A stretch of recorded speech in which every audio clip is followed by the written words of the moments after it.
Hi there. So, welcome to Gotta Love Linda on the Gotta Not Love Cancer playlist.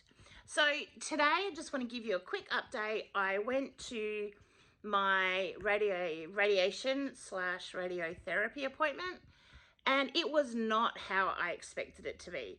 I thought that it would be like a CT scan or an x-ray where you just go in, get the scan, come home, because they had said it would take about 20 minutes. That's not the case. So what happened is I found out that there's a bit of a procedure to getting radiotherapy.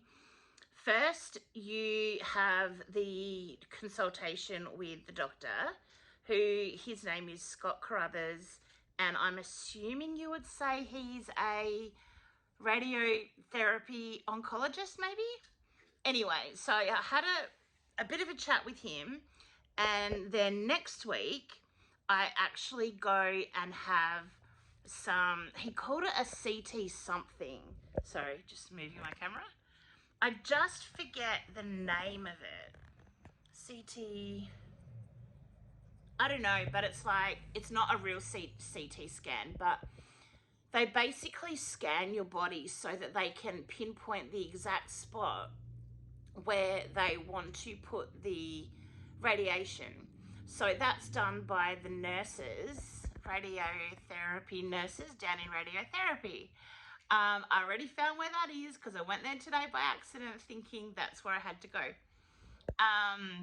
Anyway, so after that scan, then a week or two later is when I actually go to have the radiotherapy. So that is the process. He said that he's going to give me a low dose, and I asked how it's measured because I thought it would be really interesting just to know, like, how do they measure it? Is it in doses like medication? And he said it's actually measured as in concentration. So whatever the dose is, it's not measured based on your weight or anything. And he said dose is really the wrong word to use, but they do it in terms of whether it's a high concentration or a low. And so for me, he thinks that just one low concentration dose of radiation should do it. The really cool thing that I actually really liked was that he was looking at the PET scan, kind of like a cross section going from like down my head downwards. Almost imagine you're looking down my spine like that. So cool. And so I got to see each vertebrae and all the ribs and organs and stuff. Like, that kind of thing just fascinates me because I've always had a fascination with the anatomy, human anatomy, and yeah, it's just so interesting. And so he thinks he found the right vertebrae that has, actually, it looked to me from what we were looking at on the screen as the largest spot of cancer. So I don't know if that actually is the largest, but it looked it to me. And also, another thing, like, I've been wondering, is the cancer on my bones or in my bones? And he said it's actually in my bones. And that's why it causes pain. It's because it's not just sitting on top of them, it's in them. And I guess if they're growing, it's causing pain, or I don't know, just being there would cause pain, I suppose.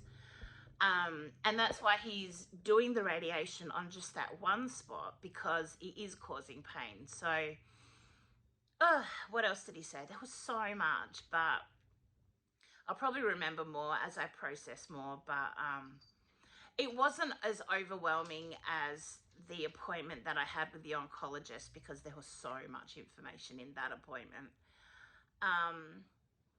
Yeah, so I'm a little disappointed that it wasn't today I actually got the treatment, because I just want the pain in my back to go.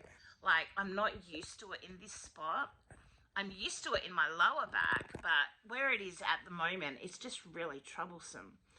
And I'm not quite sure which vertebrae it's, like, the name of it, I forget. But it's right where my bra strap sits across, where you fasten it. So that's the vertebrae that is causing me problems. So Sunday, I begin taking my anti-cancer drugs, which he said are actually the hormone therapy. I thought the hormone therapy was just the implant and the injection that I have to get once a month. But he said that these medications are also hormone therapy. So, yeah, interesting, because I didn't know what to call them. And when I looked them up on one of the websites that they told me to look them up on, it just calls them anti-cancer drugs. So, yeah, because they're not chemo. So, it's all very interesting.